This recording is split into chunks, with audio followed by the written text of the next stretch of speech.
please give us a warm welcome for Bibi, Sam and Kimmy.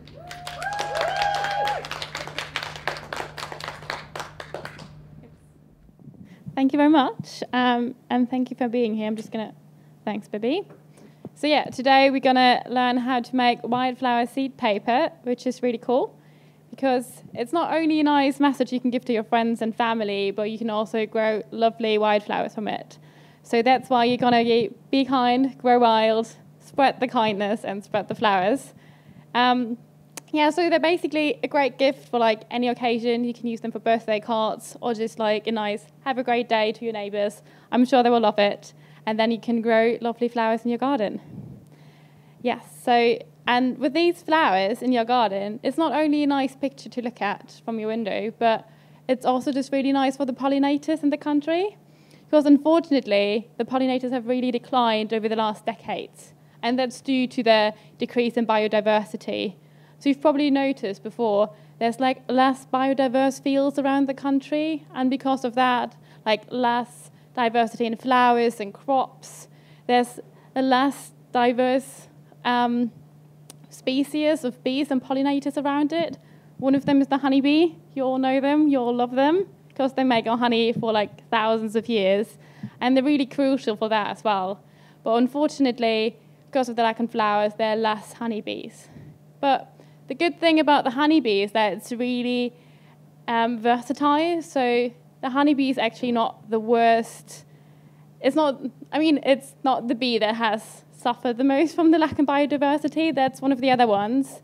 The hoverfly, that's actually responsible for most of the pollinating around the country. So if we have like less hoverflies in the country, there will be less crops over the years because they pollinate all the seeds, or the flowers basically, and the crops like wheat in the country. And they look a bit like hornets, but they don't sting, so don't be afraid of them.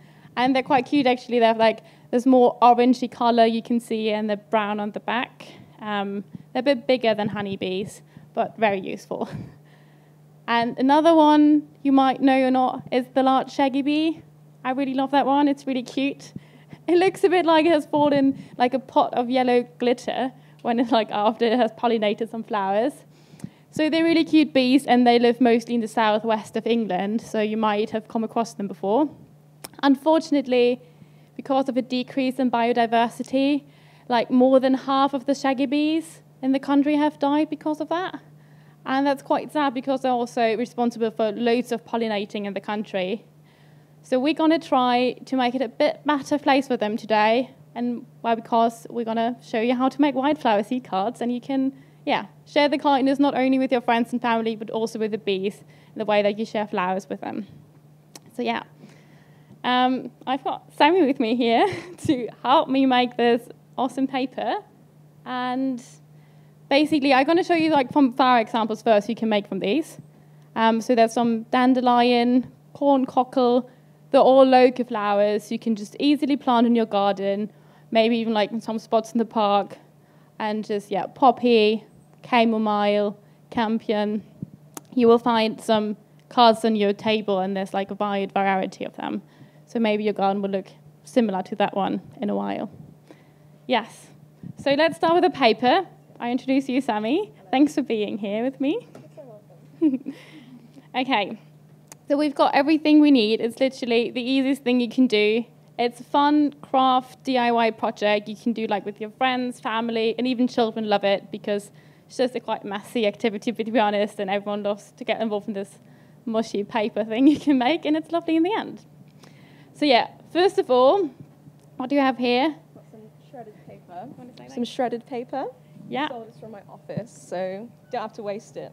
Yeah, you can literally just use anything you have. Old letters, envelopes, bills if you don't want to pay them, make them into cards. So just any papers you would usually just throw away. Cardboard isn't the best, it's a bit too thick, but apart from that, you're just fine. Just shove it in the blender. That's what Sammy's doing right now. This is quite a good amount. You happy with that? Okay. And then the next thing is just pour in some warm water. The temperature will make it easier for the paper to dissolve, but not make it boiling hot, otherwise you'll boil your fingers. Yeah. Just, yeah, you can even like add more water. It doesn't really matter. Like the water will dry off afterwards anyway. But you can have a try if it like goes well. Just blend it. It will be loud for a few seconds. Yeah. Here we've got the mushed blitz paper. It looks a bit gross, to be honest, but will be better in the end, I promise that. So next thing you're going to do is just, yeah, make sure there are no like lumpy paper pieces left. But then you're going to spread it on in a like flat surface, ideally a towel, kitchen towel, anything that soaks up the water is good, otherwise we'll just soak out of it, not good for tables. Yes. I forgot the seeds, the most important part. So we've got here from lovely wildflower seeds from Kew Gardens. Very nice. And it's like a big mixture, so you never know really what you're going to get, but that's kind of part of the surprise. Yeah, just like disclaimer, do not blend the seeds. I know it seems obvious, but sometimes when you just follow the instruction, you know, oh, just blend everything. Yeah, don't blend the seeds, otherwise they will break and then you won't have any flowers. Just mix them in at the end. Yeah, you can like give them a good mix so they're nicely spread. Put them on a flat surface like this. Like I said, towels are really good. Or anything you have, like microfiber towels work even better. But see what's around. And then you can use a spoon or spatula to spread it out.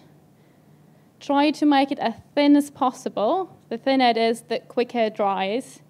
And if it's a bit thicker, it can crumble quite easily. I've got some examples of maybe how not to do it. But these I made earlier, and they still work in the way I can like still use them for wildflowers. Maybe not as cards, especially these small pieces, but I can just plant them with my other pots, so that's fine. Yeah, that's what they look like. They're a bit thicker, and like after 24 hours about, and they're still fine. You can like draw something on it, put it on someone's like, I don't know, windowsill or something. It's nice. Yeah, so Sammy's now using her hands. I did that as well. It works quite well, actually. You can just press out the water a bit. And then, yeah, dry it off as much as you can. Yeah, and now it's much flatter as well. That means it will dry quicker. It will definitely need probably at least 24 hours. Put in a warm space. Sun is even better, but I mean, it hasn't been really sunny the last day, so then obviously it takes a bit longer. So you just need like, I don't know, calculate 1 or 2 days just to make sure it's really dry when you paint on it. You can also put it in a fan oven on a low heat, which is what I did, and I found it helped. It dried it out quite a lot. But obviously, don't leave it unattended, because fire. Yeah, I mean, fan oven is great. I used it with like with the heaters only at the back, and then all the moisture got contained in the oven, and then it dripped out of my oven. So don't do that. I like tried all the things you shouldn't do, so now I can tell you what not to do. But yeah, a fan oven is great. Hair dry if you want to make it quicker. Otherwise, just leave it dry somewhere where it's a warm place. Yeah, and that's basically it. That's just only a small part. You can obviously make it bigger scales and then cut it afterwards. It's just like paper, so just cut it and draw on it. That's fine. And yeah, once you've done that, you can be kind and grow wide and spread the wildflower and the loveliness. So yeah, thanks very much for watching.